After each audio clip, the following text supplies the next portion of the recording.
India News Hour, India's voice to the world. I'm Mark Lynn. Namaskar. Coming up in the next hour. India's Prime Minister Narendra Modi holds bilateral talks with the Prime Minister and President of Poland. Ties have been elevated to the strategic level.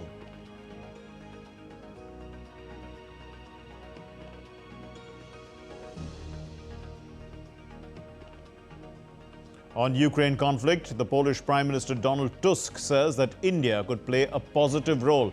Prime Minister Narendra Modi reiterates the solution cannot be found on the battlefield. US President Joe Biden calls Israeli Prime Minister Benjamin Netanyahu and stresses on an urgent ceasefire in Gaza.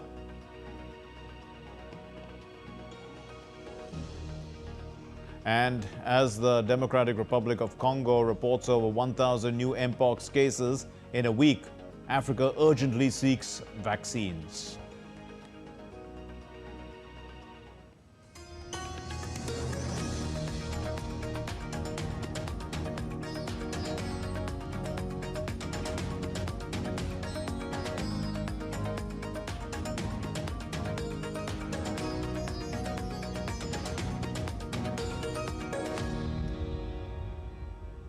India's Prime Minister Narendra Modi is in Poland as part of his three-day visit to Central Europe.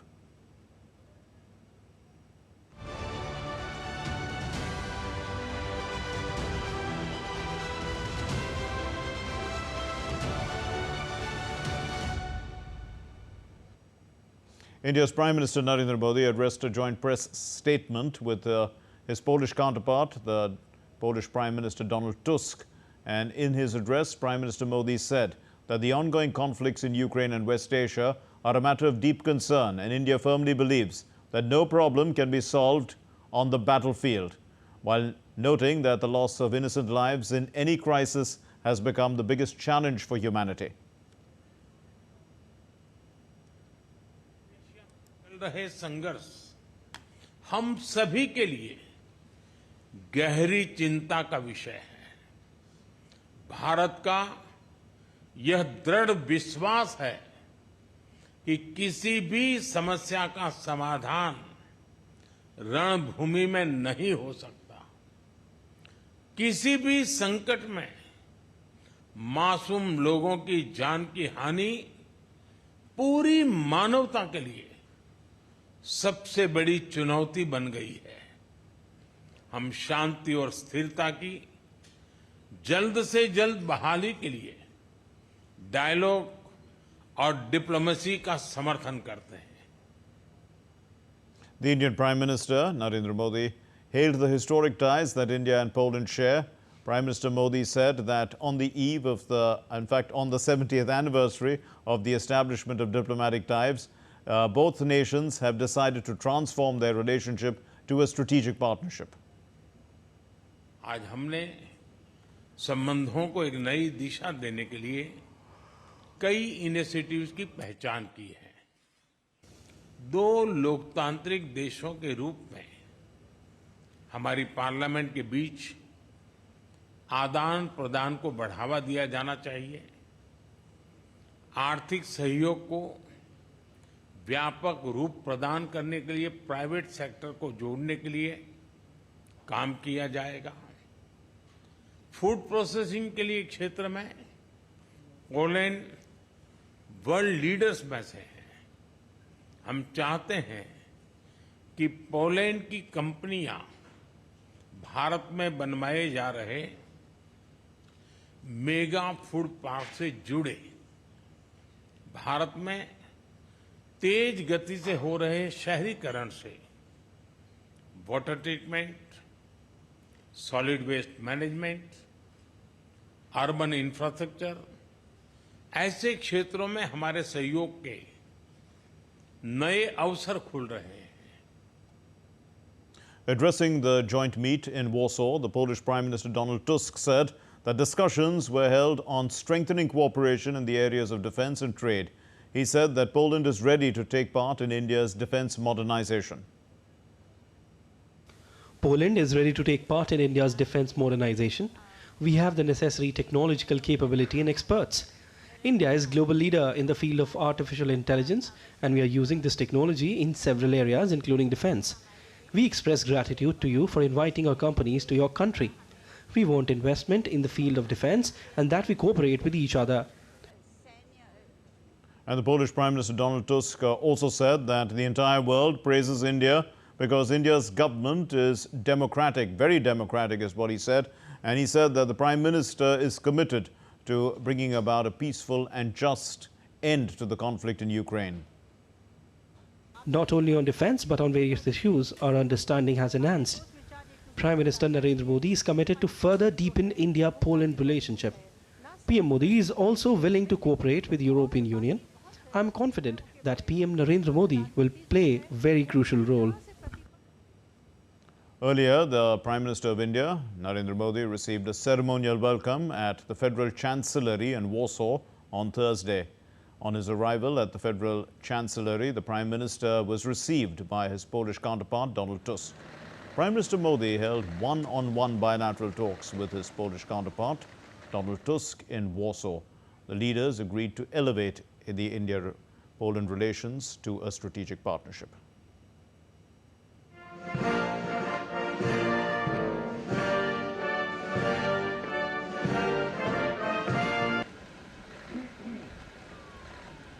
So discussions covered diverse areas of bilateral ties. These include trade and investment, science and technology, defense and security, cultural and people-to-people connections, among other areas.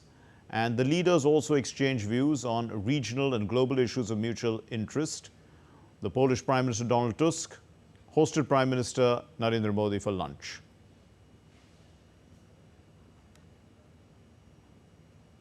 Well, India and Poland then held delegation-level talks after the one-on-one bilateral talks between Prime Minister Modi and his Polish counterpart, Donald Tusk.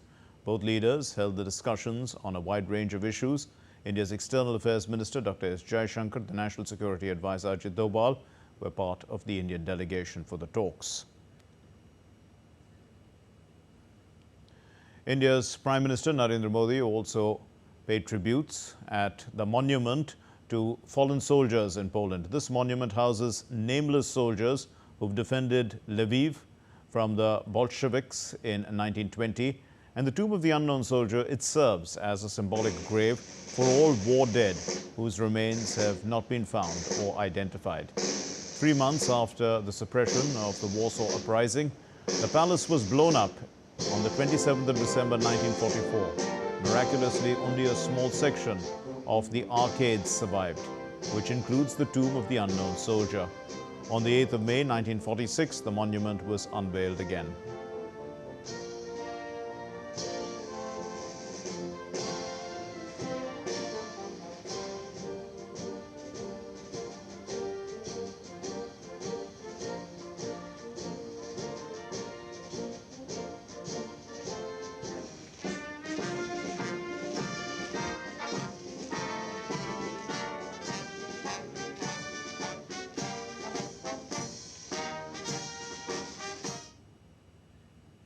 India's Prime Minister Narendra Modi met the Polish President Andrzej Duda at the Belvedere Palace in Warsaw. The delegation of both countries were present at the President's house in Poland.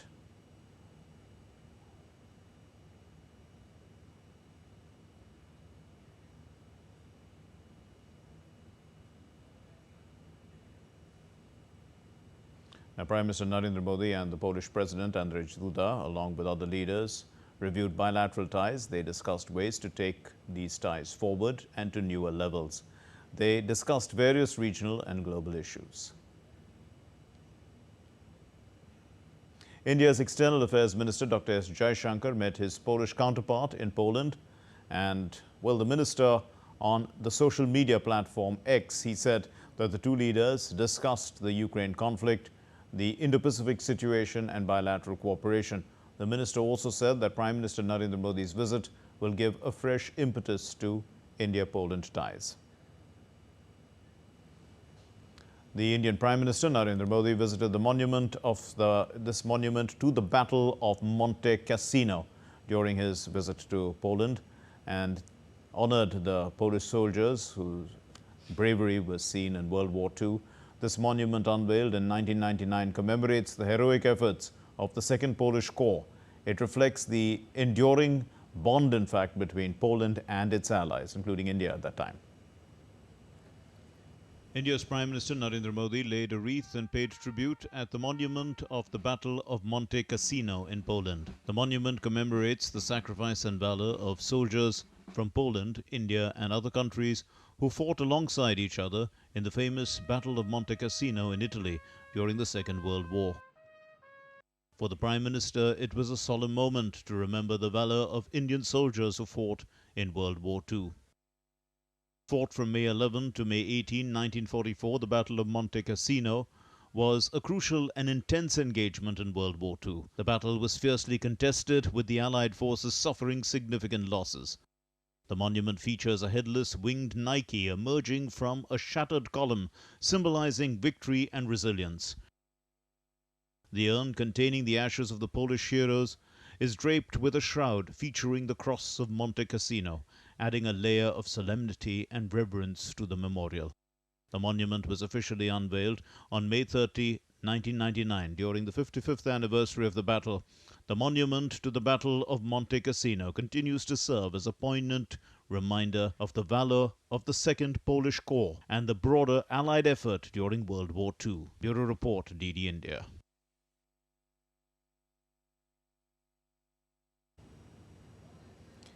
The USS Abraham Lincoln arrives in the region of West Asia, and we'll get you an update from Sarah Coates.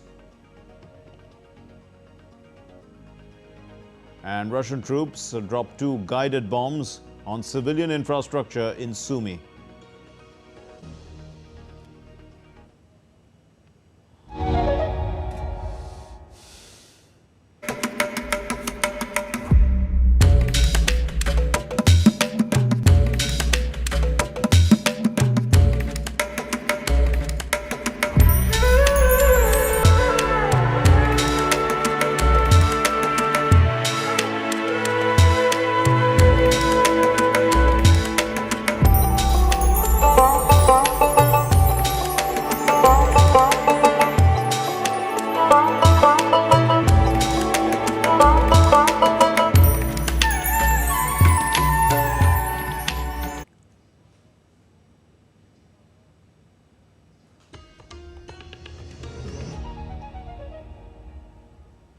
You're watching DD India News Hour. I'm Mark Lynn. Let's get your news from Israel now. Well, the Israeli forces pressed deeper into areas of the central and southern Gaza Strip as they battled Hamas fighters. The new escalation comes hours after US President Joe Biden pressed Israeli Prime Minister Benjamin Netanyahu on the urgency of sealing a deal for a truce in Gaza and the release of hostages. Months on and off talks. These months of these on-off talks on a ceasefire have circled around the same issues. But, Israel and Hamas have stuck firmly to their demands. The Israeli military said its forces had intensified their operations in the Deir al-Balah in central Gaza and Khan Yunis in the south, dismantling dozens of military structures, locating rockets, as well as killing militants over the past 24 hours.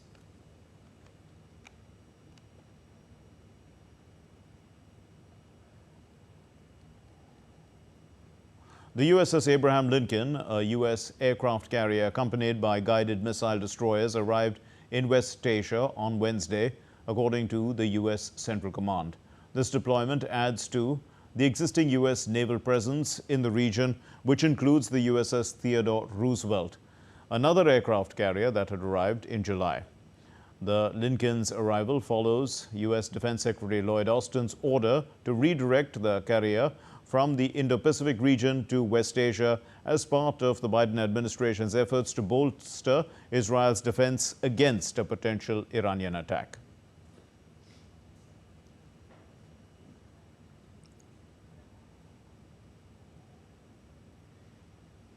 Well, the U.S. State Department has said that the Secretary of State Anthony Blinken had spoken with the Emir, Sheikh Tamim bin Hamad Al Thani, on Thursday, and the leaders discussed ongoing efforts to negotiate a ceasefire agreement that would alleviate the suffering of the Palestinian people and also secure the release of the hostages in return to their families. This is according to the U.S. State Department.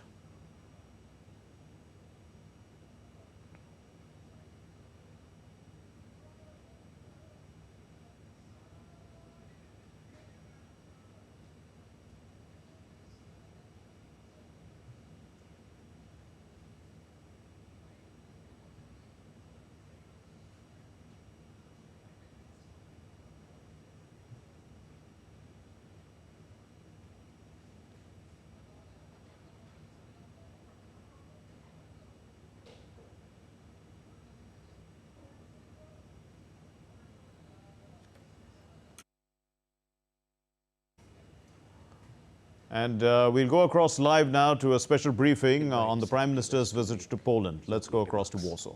Sir, over to you. Thank you, Randir. As all of you know, Prime Minister Shri Narendra Modi is completing his official visit to Poland, and he was here at the invitation of Prime Minister His Excellency Donald Tusk. The visit has been historic and very successful. Historic since this was after 45 years that an Indian Prime Minister was visiting Poland. And also this year marks the 70th anniversary of the establishment of diplomatic relations. During the visit, extensive discussions were held between the leadership. Prime Minister Shri Narendra Modi also called on His Excellency President Duda earlier today. One of the main aspects of the visit has been that both the countries have decided to take their relationship to the level of strategic partnership. And in this context, a joint statement has been released and an action plan has been finalized. So there have been multiple aspects in which or areas where the two countries have decided to cooperate even further. Some of the areas that are of focus in this relationship are, for example, economic sector. As you would know, India is the 5th largest economy now, and Poland is the 6th largest economy within the European Union. Poland is a very, very important partner for India in this region. Poland will also be hosting will be holding the presidency of the European Union Council next year. India-EU relations are also extensive. As some of you would be knowing that there are negotiations ongoing on finalizing an India-EU FTA. And last year, India and EU had set up the Trade and Technology Council, which is already doing very substantive work. So both in the bilateral aspect, regional aspect, and multilateral aspects, the relationship is extensive, and this visit and the discussions provide a useful impetus for this partnership going forward. I would also make reference to some of the program elements. Yesterday, Prime Minister had visited two memorials. One was for the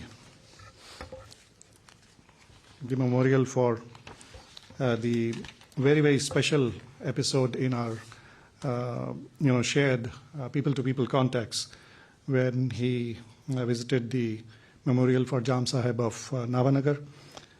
He also visited the Kolhapur memorial, and I'm sure you would be aware that this refers to an episode during 1940s when during the World War II 6,000 Polish women and children found refuge in India. Jam Sahib of Navanagar gave shelter to almost 1,000 Polish women and children, and also in Kolhapur. Prime Minister also visited laid a wreath at the monument of the Battle of Monte Cassino, where both Indian and Polish troops had fought together, and this was also a very special moment. Yesterday evening, there was a community event where the Prime Minister met members of the Indian diaspora, who welcomed him very enthusiastically and with great warmth.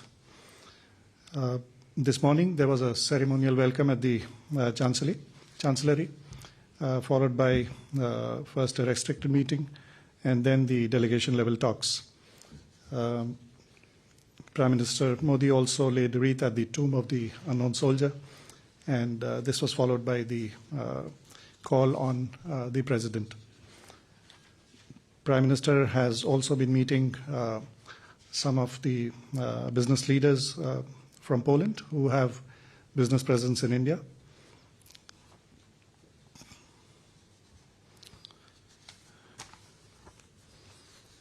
The action plan that has been agreed to focuses on various aspects of our cooperation. For instance, in the political dialogue and security cooperation, how to catalyze the trade and investment, areas like climate, energy, mining, science and technology, transport and connectivity, the fight against terrorism, cybersecurity, health, and people-to-people ties and cultural cooperation.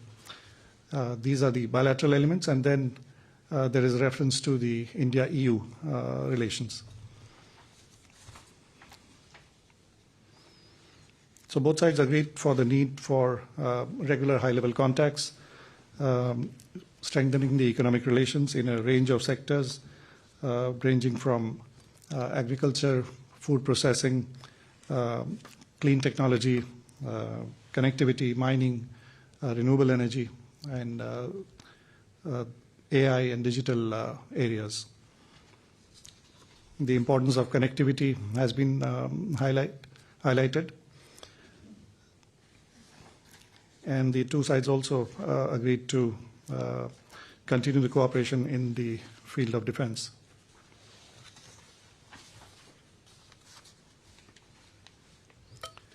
Do we take questions? Social security.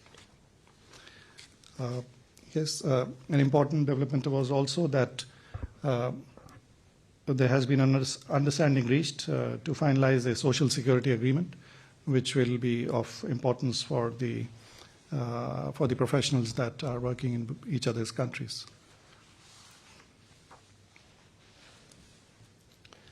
Maybe open the floor for questions. With that, we open the floor for some questions. Please do identify yourself before you ask one. So can we start with Sahil? Sir, I'm Sahil Pandey from ANI News Agency. Regarding the social security agreement, any plan of action or roadmap in this regard? Because you said understanding has been reached regarding this. So any details, if you can share? All right. Please. Thank you very much, Patrick Kugiel, Polish Institute of International Affairs. It was a historical visit indeed. We are very grateful and happy that both countries agreed to elevate this relationship to the strategic partnership level. And my question is, what will be the follow-up? Do you expect any high-level revisit from Poland to India in coming months? Maybe President or Prime Minister of Poland, have you discussed this issue? And also, additionally, have you discussed the question of reform of the global institutions, including the UN Security Council? Did you hear a clear support from Poland when it comes to the question of full permanent membership for India at the Security Council? Thank you. Okay. Tomasz? Yeah, Tomasz Augustyniak, Interior News. I'm Asia Pacific correspondent for Polish media. Well, I would like to join Patrick at asking this question about the high-level meetings and what sort of meetings are envisioned in the next several months, whether there will be a meeting in November of the economic delegation, who would from the Polish side come to India, whether that's agreed, and then a similar question regarding Mr. Tusk and Mr.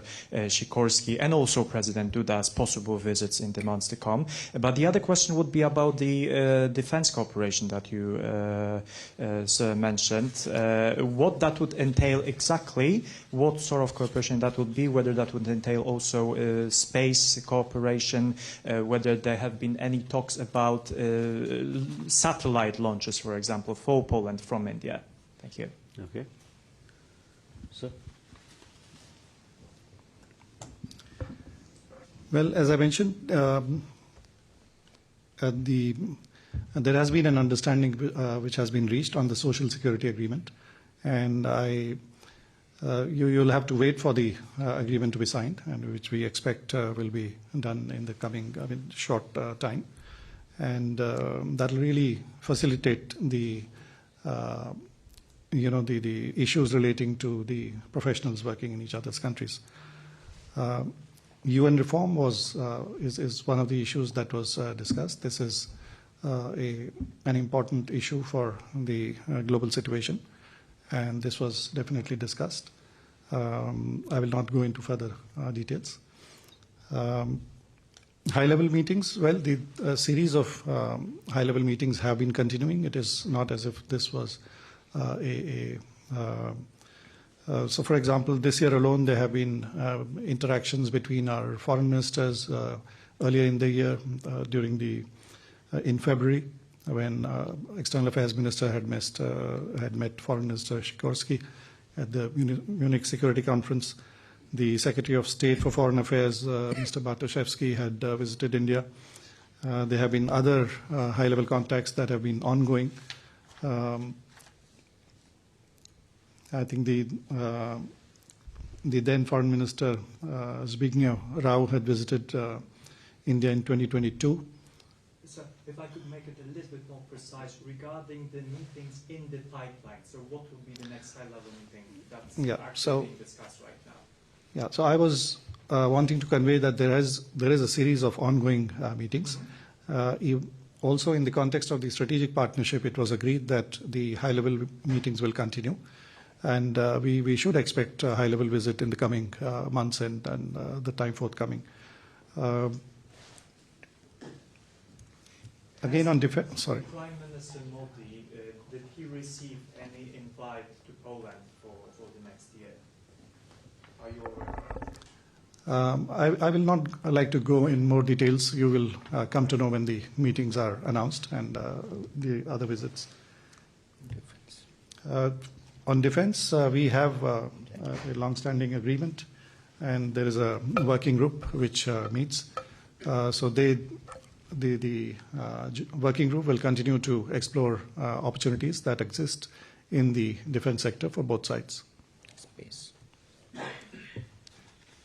Space is also one of the areas that there is potential for collaboration, and the upcoming business delegations, especially in the high technology areas, will lay the groundwork for space and other sectors of collaboration.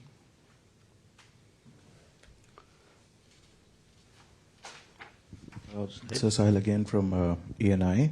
Was there any discussion, and if you could share some details regarding the conflict which is happening in the neighborhood, was there any discussion regarding that? Any others?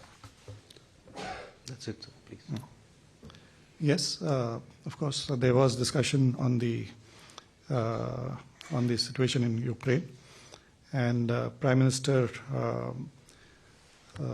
stressed the Indian consistent position on this. For example, the Prime Minister has said that there cannot be a solution on the battlefield, that only dialogue and diplomacy can lead to a peaceful resolution of the conflict, and that India stands ready to work with friends and other stakeholders to contribute to resolving the situation. And any loss of innocent lives is really a concern, and the conflict has aspects of concern for all of us. One more? Thomas, fast, because we also have to... I promise I'll be very quick. So in the bigger scheme of things, I think that would be for you, Jacksolji. What is the most important takeaway and perhaps some surprise? And then what is the most important part of the relationship with Poland that you are just crafting right now? So surprise, takeaways, and the most important thing about the relationship. From Indian perspective, obviously. See, as I said, this was a historic visit, and the most visible outcome is the fact that both countries have decided to make this a strategic partnership, which really is not just words, but it means that there is an extensive engagement between the two sides on a whole range of issues, not only in the bilateral sense but also in the regional and international sense. I referred to the fact that if you look at the size of the economies of India and Poland now, India is the 5th largest economy, soon to become 3rd largest. Poland is the 6th largest economy, and again very dynamic and growing fast. If we look at the India-EU relations in this context, again there are many important aspects going on in terms of trade, investment agreements, critical technologies, etc. So this is a relationship which has very diverse elements, also in terms of the engagement on global issues, both at the United Nations and other multilateral contexts. So it's a very comprehensive partnership now, and it has matured to a strategic partnership. And there is full intention on both sides to take it forward in a more concrete sense in different areas that I enumerated earlier. Thank you. Thank you, sir. Ladies and gentlemen, with that we come to the close of this press briefing. Stay tuned for further updates from us. Thank you.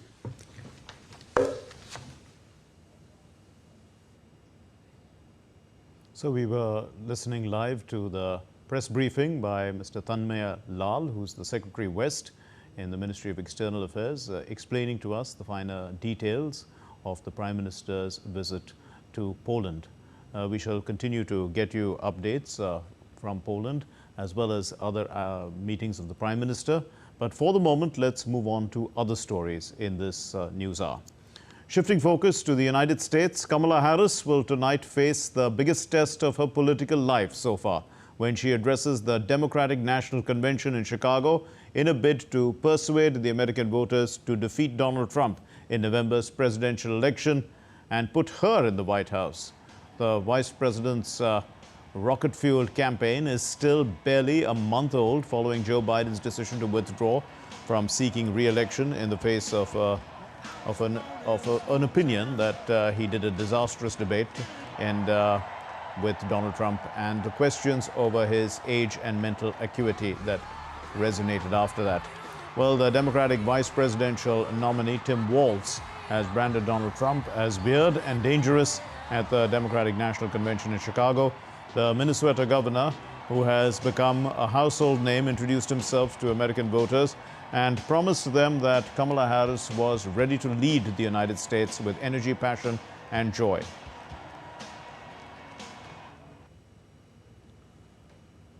A Russian guided bomb attack in Ukraine's northeastern Sumy region bordering Russia's region of Kursk killed 2 people. Moscow troops had dropped 2 guided bombs on civilian infrastructure, according to the regional prosecutor's statement. 1 person was also injured in the attack. Now, Russia has been pummeling Ukrainian border regions with strikes, and Kiev said that its shock incursion into Kursk region was aimed at cutting off Moscow's ability to stage such attacks. President Volodymyr Zelensky said on Thursday that he had visited the Sumy region and added that there had been a decrease in shelling and in civilian casualties since the Kursk operation. Russia has prevented Ukraine's incursion in western Bryansk region near Kursk, where advancement began early in August. So The Russian security forces repelled the attack by Ukraine in the Klimovo district, and Russia shot down 28 drones, and one of the drones, in fact, caused a fire at a military facility in Russia's southern Volgograd region. No casualties were reported, but temporary aviation restrictions have been imposed in the area. Amid the incursion by Ukraine this month, Russia has been setting up concrete shelters for civilians in crowded areas.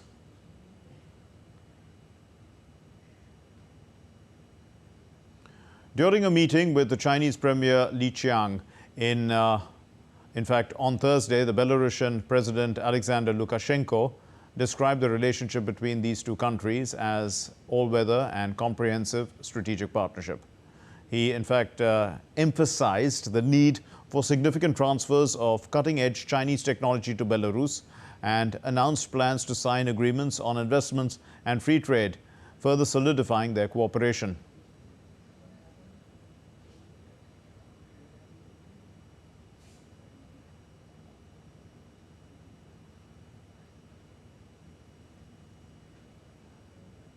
Well, the Democratic Republic of Congo has recorded more than 1,000 cases, new cases of Mpox in the last week as this viral disease rages on in the Central African nation.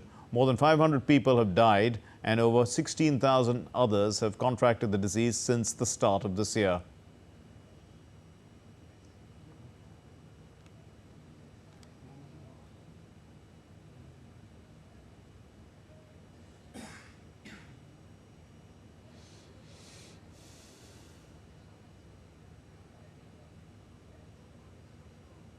And DD India correspondent Chris Okamringa had spoken to us a short while ago about this from Kinshasa. Congo is intensifying its public awareness campaigns. They're saying it's very critical to educate the masses about the gravity of this disease that is spreading very fast across the country.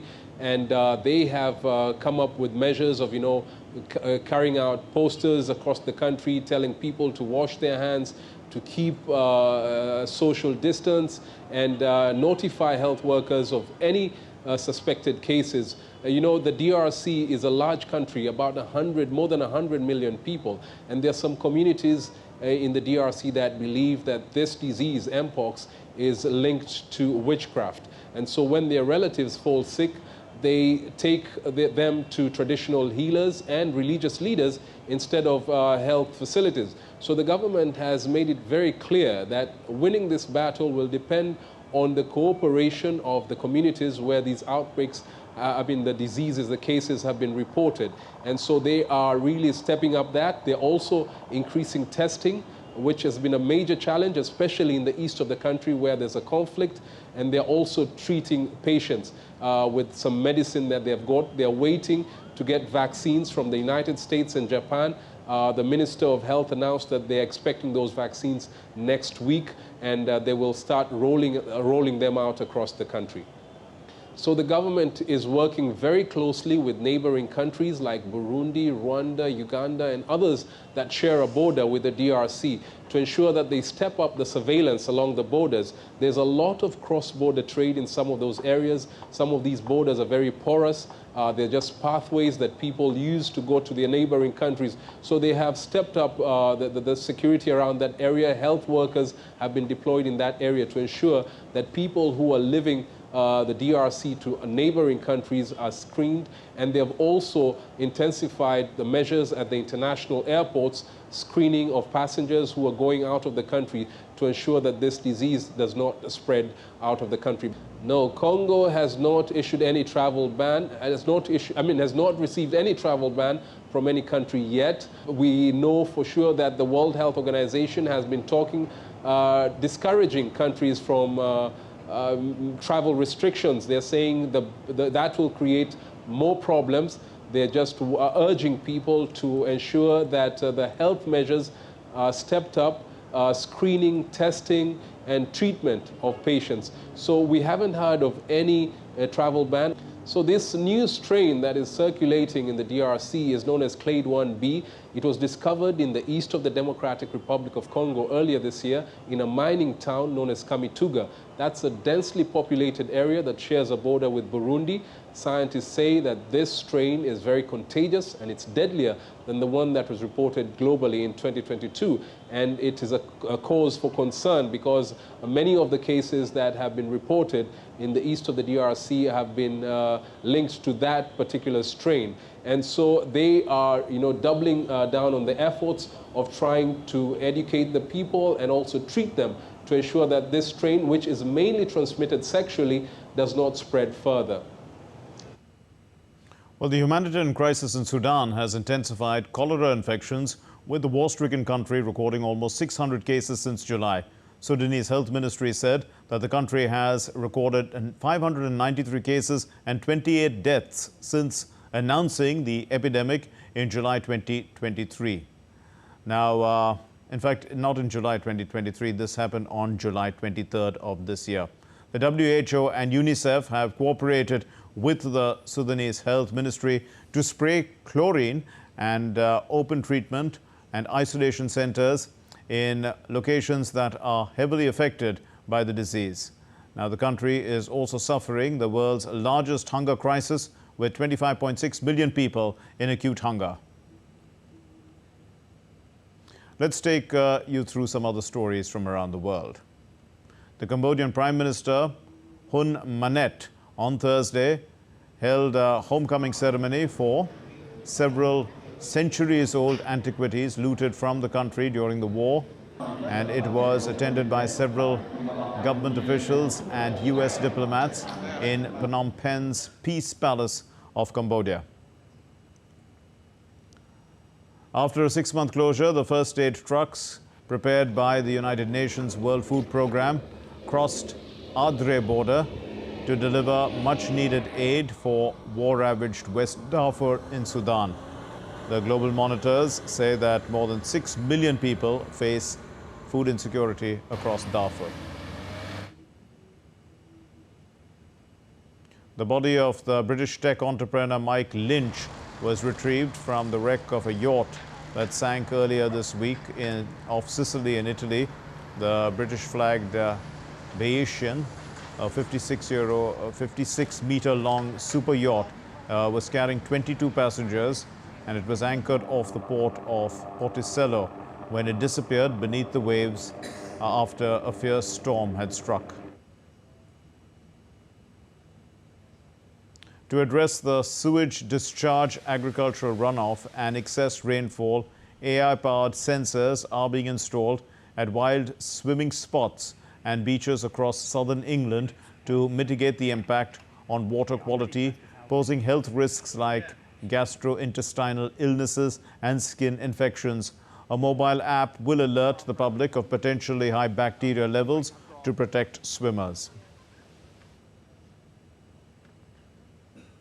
A team of biologists, vets and fishermen captured a rare female Amazon River dolphin to study and prevent further deaths after last year's severe drought killed over 200 of the species. The drought, the longest in the rainforest's history, led to dangerously low river levels and overheated waters, causing thousands of fish to die.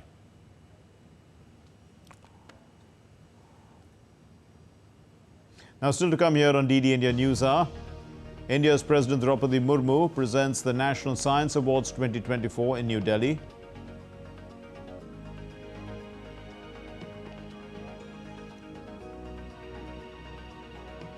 And the Indian government is expected to more than double financial disbursements for its production-linked incentive schemes.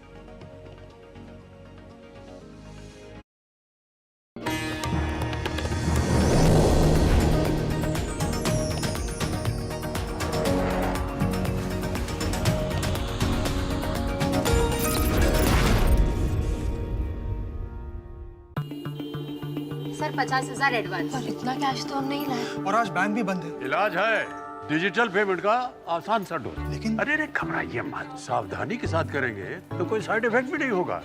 Phone लाइए मुझे, यहाँ phone लगाइए। Digital payment से लेन then हो सकता है। आसान, सुरक्षित और तेज। मैंने तो इन्हें डिजिटल पेमेंट सिखा दिया है। आपने? क्योंकि आरबीआई कहता है कि डिजिटल पेमेंट अपनाओ, औरों को भी सिखाओ।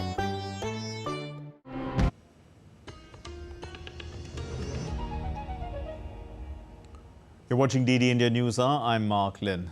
The Taliban-led government in Afghanistan has appointed an ambassador to the United Arab Emirates, marking the second time a country has accepted a Taliban envoy at this level following China.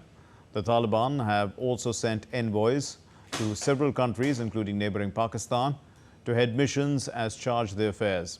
But it remains unrecognized by the international community, with only China having formally acknowledged its ambassador. India's President Draupadi Murmu presented the Rashtriya Vigyan Puraskar, or the National Science Awards 2024 in Delhi on Thursday. The awards were conferred to celebrated biochemist Govindarajan Padmanabhan, who was selected for the first Vigyan Ratna Award, which is the topmost science award in the country. ISRO's Chandrayaan-3 team was selected for the first Vigyan Team Award, and the awards are given in the field of science, technology and innovation to recognize outstanding and inspiring scientific, technological and innovation contributions of researchers, technologists and innovators.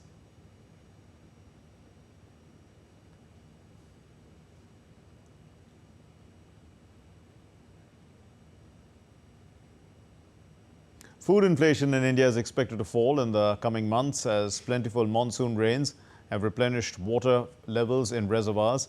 The Finance Ministry's Department of Economic Affairs said in its monthly economic review on Thursday. As per the latest data, the retail inflation in India came down to 3.5% in July 2024, the lowest since September 2019. The report highlighted that the steady progress is in the southwest monsoon has helped Kharif sowing.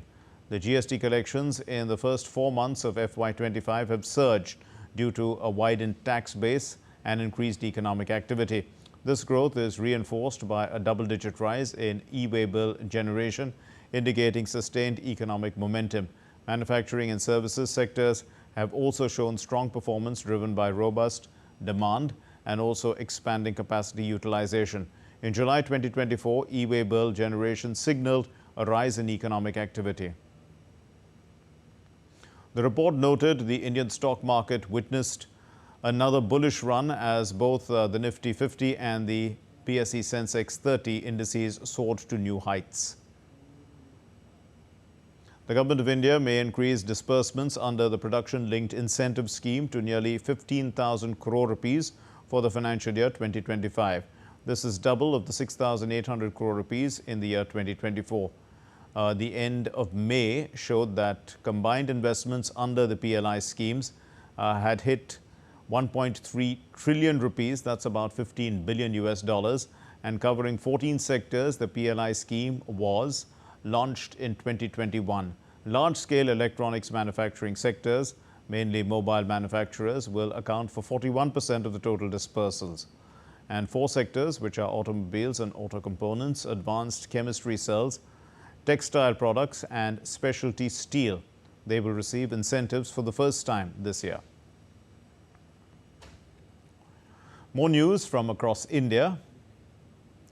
Now, the first National Space Day 2024 will be celebrated across the country on Friday. And on this day last year, Chandrayaan-3 mission was accomplished. It had accomplished a soft landing of the Vikram lander on the lunar surface. The theme for this year's celebration is Touching Lives While Touching the Moon, India's Space Saga. A meeting of general observers, police observers and expenditure observers for Jammu and Kashmir and Haryana assembly polls was held in New Delhi on Thursday. The Chief Election Commissioner Rajiv Kumar asked the observers to be in the field for candidates and political parties. He also said that the election in both the states will be held in a fair and impartial manner. Let's get to the sports news now. And India's star javelin thrower Neeraj Chopra is going to be seen in action at the Lausanne Diamond League late on Thursday night. The event features a strong field, including the Paris Olympics bronze medalist Anderson Peters, The Olympic champion, however, Arshad Nadeem, is going to skip the event. Now, the Lausanne Diamond League meet will be the 5th competition of the season for Neeraj Chopra. Neeraj won silver at the Paris 2024 with a throw of 89.45 meters. He's currently 4th now in the Diamond League standings, and he needs a top 6 finish in Lausanne to qualify for the Diamond League final, which is going to be in Brussels next month. The two-time Olympic champion, Sweden's pole vaulter Armand Duplantis, in fact, was victorious once again, and he won the pole vault competition in Lausanne Diamond League in Switzerland. This the Swede, he needed just 4 jumps to clinch victory with a height of 6 meters, and he then later raised the bar to a record of 6.15, clearing it in his 3rd attempt. And in Paris, Duplantis set the new world record. He set it for the 9th time with a jump of 6.25 meters before defending his gold medal. The Portuguese footballer Cristiano Ronaldo broke the world record after hitting the fastest 1 million YouTube subscribers on Thursday. The football star launched his channel on Wednesday, quickly amassing hundreds of thousands of subscribers within hours. The 39-year-old and 5-time Ballon d'Or winner announced on social media, saying the wait is over. The channel is here. Subscribe and join the journey. Just a couple of hours later, after his first video went live, 1.69 million subscribers had already joined his channel in quick time. Now, Ronaldo, who has 112.5 million followers on the X platform, also has 636 million on Instagram, and he's now set to take over YouTube next. Chelsea has completed the signing of the Portugal forward João Felix from Atletico Madrid, while the England midfielder Conor Gallagher moves in the opposite direction. The 24-year-old Felix, who has signed a 7-year deal with the club, scored 4 goals in 20 appearances during his 6-month loan spell in West London in 2023. Felix expressed his excitement and said that he is really happy to be back and he can't wait to get started. Gallagher, who has signed a 5-year contract with the Spanish club, he had scored 10 goals in his 90 appearances for Chelsea. The England and Wales Cricket Board has announced on Thursday that England is going to play a men's test match against Zimbabwe. It's happening next year, and it's happening after 2 decades, more than 2 decades, in fact. England's first test against Zimbabwe is going to be the first since 2003, and it's going to take place in May of 2025. The Zimbabwe match is going to be followed by 5 tests against India for England, which start in June of 2025. The 5th test against India is scheduled to end on August 4th, and it's the last test England will play before it bids to regain the Ashes in 2025-26 in Australia. A lot of test cricket there for the English cricket team. That's all we have in this edition of DD India News Hour, but let's know your thoughts on the news of the day. And for those of you on the go, you can get the latest news and updates from India and across the world on the DD India mobile app. That app is available on both Android and iOS platforms. You can scan the QR code and download it. But we'll be back with more news as it breaks here on DD India. My name is Mark Lynn from all of us here in Delhi. Thank you very much for watching DD India News Hour. Namaskar.